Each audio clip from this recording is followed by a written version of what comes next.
dal ddim yn hapus o'r penderfyniad i beidio rhoi cic o'r smotin yn y gêm na'n erbyn Israel, ond am haf fi oedd i chi gyd fel tîm y fforddi ac i'r tîm, os ymwneud bod chi wrth eich bod ar canlyniadau? Oedd yna'n naturiol, oedd yr rhan gemau pwysig i ni, Gwlad Belg i gychwyn ar ddiwedd tymor calad. Felly oedd hwnnw'n dipyn o sialans, ond nath y bechgyn yn fendigedig, ac wrth gwrs adeiladu ar hynny wedyn yn mis Awst sydd yn rhoi y cyfle i ni rwan. Da ni'n agos, ond mae gennym ni gam mawr pwysig i gymryd cyn fod ni'n cyrraedd yna. Dewch i ni weld faint mor agos mae pethau o ran Cymru. Dyma'r grŵp, mae werth atgoffa ni o'r grŵp Cymru ar y brig, wrth gwrs, dal ddim wedi colli gêm. Mae'n olygfa hyfryd, 1 pwynt yn bendant yn sicrhau lle Cymru, felly'r dedle.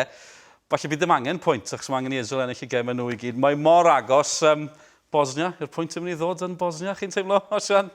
Wel, da ni'n mynd yna'n llawn hyder, ond ar yr un pryd mae Bosnia yn dîm cry. Oedd hi'n gêm galad adra, dyn nhw'n cweit wedi cyrraedd yr un lefel a safon. Oedden nhw yno fo pan nhw'n chwarae nghwpan y byd. Mae yna dipyn o newid wedi bod yna, chwaraewyr wedi ymddeol a wedi dod yn ôl ac yn y blaen. Felly maen nhw rwan, dwi'n meddwl, yn ôl yn gry ac yn dal efo cyfle o gael y trydydd safle yna. Felly unwaith eto, da ni'n chwarae'n erbyn tîm sydd yn gorfod ennill y gêm. Oedd y gêm gyfartal, gafodd Israel yn Gaerdydd, oedden nhw'n dathlu yn y twnnel ar ôl y gêm, oherwydd oedd yn bwynt holl bwysig iddyn nhw. Felly mae'n mynd i fod yn gêm anodd allan yna, ond da ni'n llawn hyder ar y funud. Ymateb Israel yn dweud llawer. Mae'ch ymateb chi yn y llun ma'n dweud llawer hefyd, Osian. Dwi yn gobeithio bod chi'n mynd i gael llun ma wedi fframio ryle yn y tŷ i atgoffa chi o'r dyddiau da blynyddoedd lawr y lôn fel petai, ond mae'r llun ar ryw grynhoi popeth chi wedi cyflawni, dwi'n credu, fel tîm. Ie, mae'n debyg. Dwi wedi treulio yr 20 mlynedd dwytha mae'n hyfforddwyr i gadw i arheoli emosiynau ar ochr y cae. Ond oedd hwnna'n un foment lle oedd yna gymaint o ryddhad. Oedd hi'n gêm galad allan yng Nghyprus. Oedd hi'n noson anodd i ni ac oedd o'n berfformiad da mewn nifer o gweddau. Ac wrth gwrs y gôl hwyr na o groesiad jazz gan Gareth yn gôl arbennig sydd wedi rhoi y triphwynt yna i ni, felly oedd hi'n foment i'w chofio. Atgofion melys iawn, diolch yn fawr iawn am y tro, gan i drafod clybiau Cymru yn y man, ond nesaf, nôl at Ger i gael cwpl mwy o benawdau chwaraeon, Abertawe Everton yn ddi-sgôr, ac Osian, chi'n nabod y ddau reolwr yn y gêm na, lawr yn Stadiwm Liberty, Gary Monk a Roberto Martinez wrth gwrs. Falle bod nhw'n nabod i gilydd hefyd yn dda iawn, a falle bod hynny'n esbonio pan maen nhw'n cael gymryd o gemau cyfartal yn ddiweddar. Ie, maen nhw'n ddau reolwr modern, dydy, ac dwi'n lecio'r ddau. Bob tro maen nhw'n chwarae yn erbyn i gilydd, maen nhw'n gemau tactegol, ond na ddigon o gyfleoedd yn y gêm yna. Ond mae Gary Monk un o pethau mae o wedi wneud ers dod yn reolwr Abertawe ydi tynhau nhw yn amddiffynol ac maen nhw'n llawer mwy effeithiol rwan heb y bel. Yn ogystal wrth gwrs a ffordd maen nhw wedi datblygu i arddull o chwarae a parhau wneud hynny. Mae ffordd maen nhw'n amddiffyn yn dda sydd mewn gemau fel hynna wedyn yn sicrhau fod nhw'n pigo pwyntiau i fyny. Mae gen nhw dipyn o darged i wella ar yr wythfad safle na gafon nhw llynad.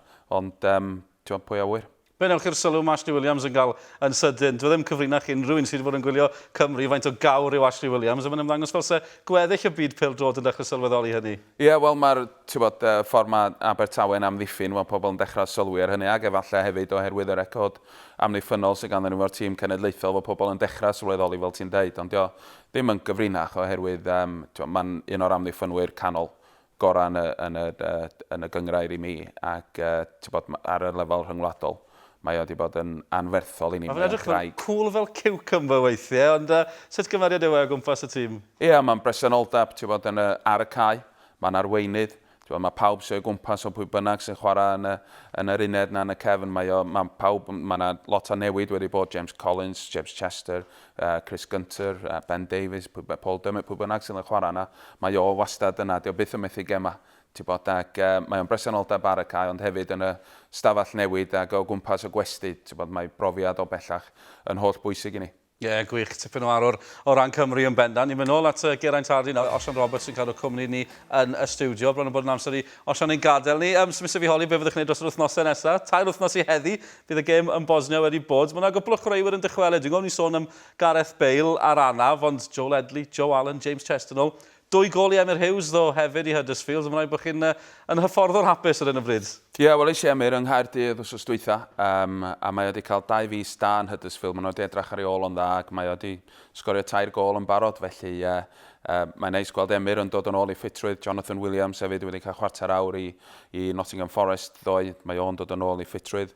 Bechgyn fel Simon Church, Sam Vokes, di dechrau sgorio. Mae gen hawl rhyw anaf bach, ond mi ddylai fo fod yn iawn. Felly mae'r bythefnos nesaf yma'n yn bwysig, ond mae yna nifer o chwaraewyr yn dod i ffitrwydd ac gobeithio bydd hynna'n yn cario ymlaen tan fydden ni'n cael at yn gilydd.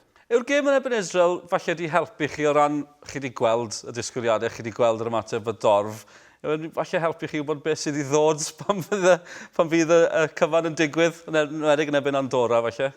Wel, na, i fod yn onast, mae rhaid i ni jyst canolbwyntio ar y perfformiadau. A wedyn, pan mae'r pwyntiau wedi cael eu pigo i fyny, gobeithio, yna wrth gwrs mae'n sefyllfa wahanol, ond tan hynny, mae rhaid i ni jyst canolbwyntio ar neu'n saff bod ni yn gwneud bob dim fel da ni wedi wneud yn ystod y gemau rhagbrofol yma, ac adeiladu ar hynny, ac os fydd y perfformiad yn gywir, yna gobeithio bydd y canlyniad yn cywir, felly jyst canolbwyntio ar be fydda ni reoli ar hyn o bryd. Ie, newn ni golli'n pennau, gewch chi gadw'ch trad ar y ddeiar. Ni wedi mwynhau'r daith i dynnu nosion, pob lwc dros yr wythnosau nesaf, fi siŵr bydd pawb yn gwenu mewn cwpl o wythnosau. Diolch yn fawr iawn am ymuno ni yn y stiwdio heddi, pob hwyl gyda Cymru dros yr wythnosau nesaf. Amser i ni gael egwyl fach nawr, lot mwy o chwaraeon i ddod ar clwb wrth gwrs, pidwch fynd yn bell.